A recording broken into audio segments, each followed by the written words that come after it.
ভারতীয় জনতা পার্টির উদ্যোগে ৩২ মাতাবাড়ি মণ্ডলের উদ্যোগে এক জনসভা মহারানী পুরাতন গামারিয়া স্কুল মাঠে অনুষ্ঠিত হয়।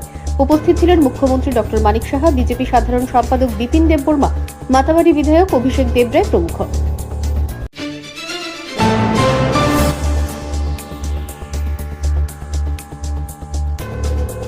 অভয়নগর ভগবান ঠাকুর চৌমুহনী বাঁধের পারে অবৈধ দোকানপাটগুলো গুড়িয়ে দেয় পুর নিগম।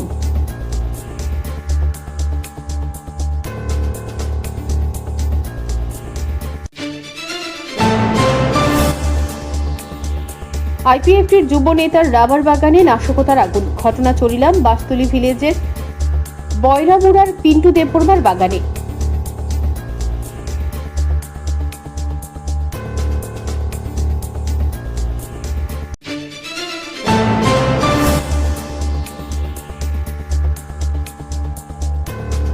আগামী 12 ফেব্রুয়ারি দেশব্যাপী সাধারণ ধর্মঘটের সমর্থনে সিপিআইএম ধর্মনগর মহকুমা কমিটির উদ্যোগে প্রচার মিছিল সংগঠিত হল ধর্মনগরে।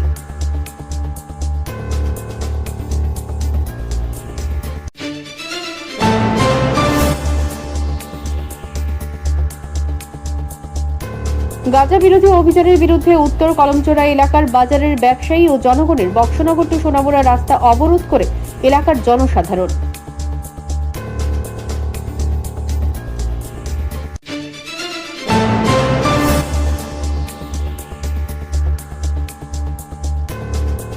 বিদ্যাসাগর ব্রিজ এলাকায় পুর নিগমের তরফে উচ্ছেদ অভিযান করা হয়। উপস্থিত ছিলেন আগরতলা পূর্ব জোনের চেয়ারম্যান কর্পোরেটর সুখময় সাহা।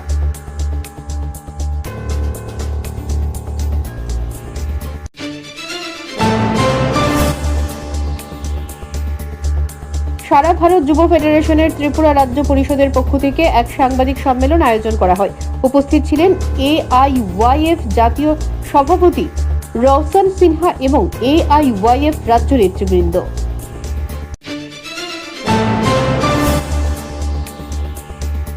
শিবনগর মডার্ন ক্লাব আমরা তরুণ দলের পক্ষ থেকে আসন্ন শারদ উৎসব 2026কে সামনে রেখে জানানো হয় যে এবার শিবনগর মডার্ন ক্লাব ত্রিপুরার পর্যটনকে এক সূত্রে বাঁধতে চলেছে, যার নাম রেখেছে এক নজরে ত্রিপুরা।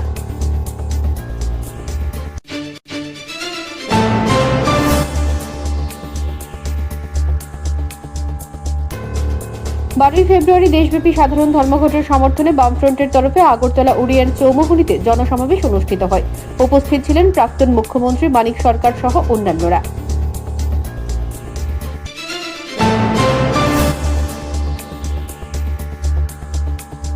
রাজ্য সরকারের দক্ষতা উন্নয়ন দপ্তরের উদ্যোগে এনআইটি আগরতলায় শুরু হলো PMKVY 4.0 কোর্স। সোমবার এনআইটি আগরতলা অডিটোরিয়ামে এই কোর্সের আনুষ্ঠানিক সূচনা করা হয়।